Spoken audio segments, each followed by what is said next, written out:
নমস্কার। কবিতা পাঠের সময় এখন। আমরা কবিতা পাঠে ছিলাম, আমরা কবিতা পাঠে আছি এবং আমরা কবিতা পাঠে থাকব। আমরা কিছুদিন জয় গোস্বামীর কবিতা পড়ছিলাম, আবার কিছুদিন অন্য কবিদের কবিতা পড়ছিলাম, অন্য কবিদের কবিতা পড়ছিলাম, কিছু গদ্য পড়ছিলাম।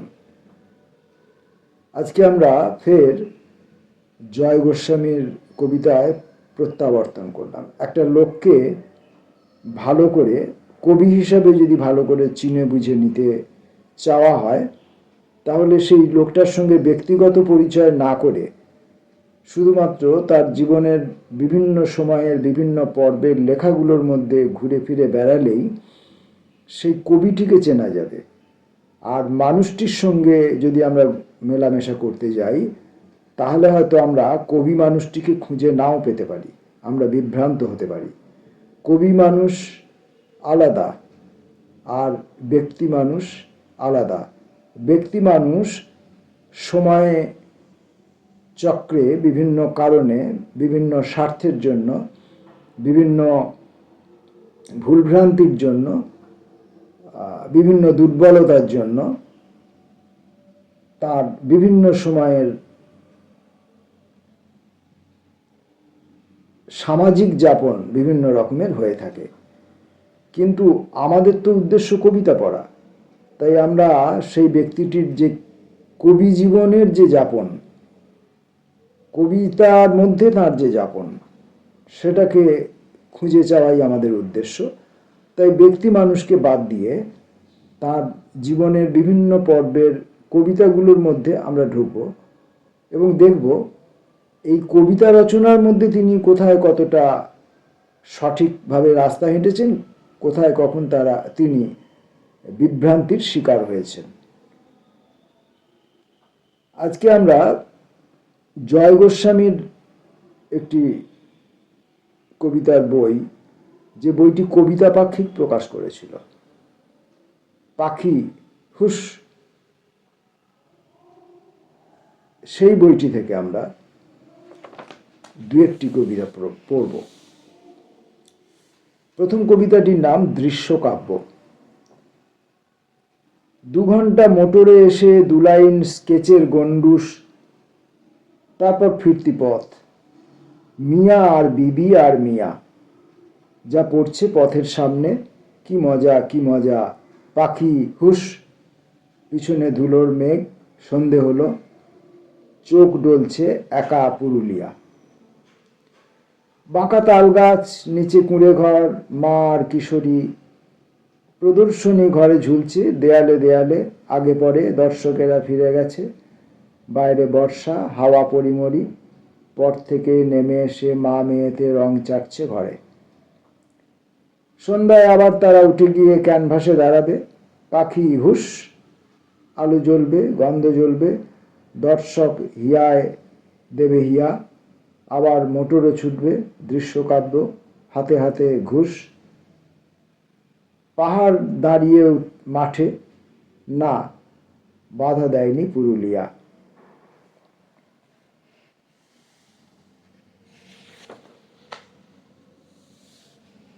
পরবর্তী কবিতার নাম আমার লেখার পদ্ধতি। ও তরুণ কবি, কত জানো কত জানো, আমাকে একটু বলে দিয়ে যাবে ভাই। অন্ধ নাচার, আমি তো লেখার আগে জল খেতে গেলে হাতের 2খানি পাতা জলের সঙ্গে ছিঁড়ে কেটে ভেসে যায়। আমিও পিছনে সাঁতরাই সাঁতরাই, হাবুডুবু খেয়ে কাঁটা বিঁধে মাথা ঠুকে নিজ হাত দুটি বহু চেষ্টায় পাই। শেষে তীরে উঠি, বালিতে কাগজ পেতে লেখা শেষ করে হাত মুখ ধুতে গেলে বোঝার আগেই শয়তান হাত দুটি জলের সঙ্গে ভেসে যায় ভেসে যায়। আমিও আবার বালুতীর ধরে ছুটি।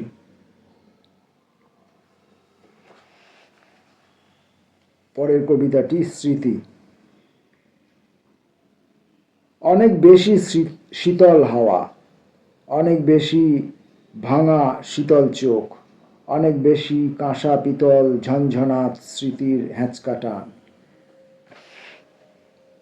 আঘাত পেয়ে স্মৃতি হারানো অনেক বেশি, অনেক অনেক জল ঢালু জমিতে ঢুকে পড়ল, চালা ঘরের বেড়ায় কম্বল।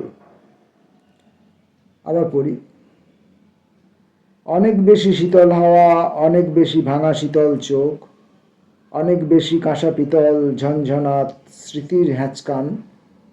আঘাত পেয়ে স্মৃতি হারানো অনেক বেশি, অনেক অনেক জল ঢালু জমিতে ঢুকে পড়ল, চালা ঘরের বেড়ায় কম্বল। আসলে আমি ওই পদ্যের মতো করে কবিতা পড়তে খুব একটা পছন্দ করি না। আমি কবিতার বক্তব্য বিষয়টিকে তার পাংচুয়েশন মেনে পড়তে চাই। পদ্যের মতো করে পড়লে আমার যেন মনে হয় কোথাও কবিতার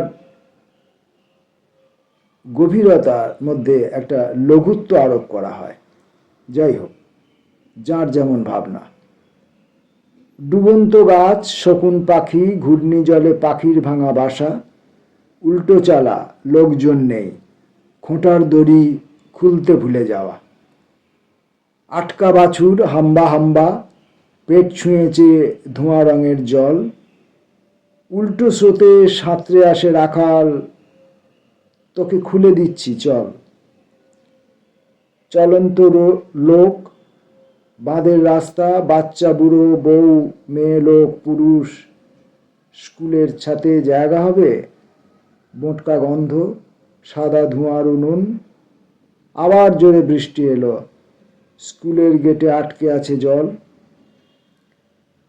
রিলিফ খেওয়া রওনা দিচ্ছে, চিড়ের বস্তা, মুড়ির বস্তা, ডিডিটি কম্বল।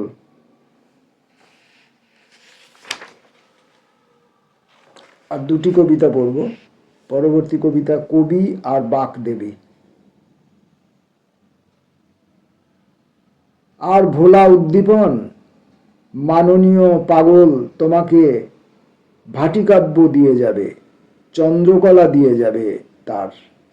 সাংঘাতিক খেলাঘর, মরমে সরমে কতবার, মরে যাবে বেঁচে উঠবে মৃদুমন্দ বাই দিয়ে তাকে, দোলা দেবে ঠেলা দেবে মনোরম আদিক্ষেতাভার, দেবে বাকি রাখবে পাওনা, মেটাবে আবার সবিনয়ে, অসূর্যম স্পর্শ প্রেম দিয়ে দিয়ে সর্বস্ব নির্ভয়ে, সূর্য দেহে ভর রাখবেন আর বাগদেবী তার। লেহনী বাহনে নেমে বলবেন, যথা ইচ্ছা তথা তুমি যাবে, ঘুরে মরবে ফিরে আসবে, আমিও তো ঠিক বিনা হাতে নেমে পড়ব পথে, তুমি কিশোর প্রেমিক, আমি তোর পিতৃমাতৃকুল, তুমি আমারই বাতাস, দূরতমে বহে যাবে অবিস্মরণীয় সব শ্বাস, ফেলে যাবে পৃথিবীতে বক্ষ শুষে মধু মদিরতা, তুলে নেবে উদ্দীপন। ভয় কি গো, ভয় কি রে ছেলে, আমি আছি আমি থাকবো, কোথাও যাব না তোকে ফেলে। পরের কবিতাটির নাম শেষ দু লাইন। পিছনে পিছনে আসছে স্ত্রী চিৎকার, বাসন্তী আসেনি, একই আজকেও বাসন্তী আসেনি, এত কাজ রোজ রোজ কে করবে বাড়ির, খেটে খেটে হাড় হচ্ছে কালি, কুটোটি দুখান করতে কেউ নেই, বই খাতা ছড়িয়ে ঘরে বসে বসে উনি লিখবেন বস্তা বস্তা, লিখবেন খালি। পিছনে পিছনে আসতে স্ত্রীগর্জন, অকম্মার ঢেঁকি, ঘর থেকে গুটি গুটি কবি নামল পথে, শেষ দুটো লাইন যদি চায়ের দোকানে গিয়ে পাওয়া যায় দেখি। এই হচ্ছে কবি এবং কবির স্ত্রীর সংসার যাপন এবং কবি জীবনের অন্তরায় এবং কবির স্ত্রীর সাংসারিক যন্ত্রণা, বাঁধনের নিগড় ইত্যাদি। এবং কবিতা পাঠ শেষ হলো আমাদের। আসবো পরবর্তী কোনো ভিডিওয়ে আবার অন্য কোনো কবির কবিতা নিয়ে। ততক্ষণের জন্য নমস্কার।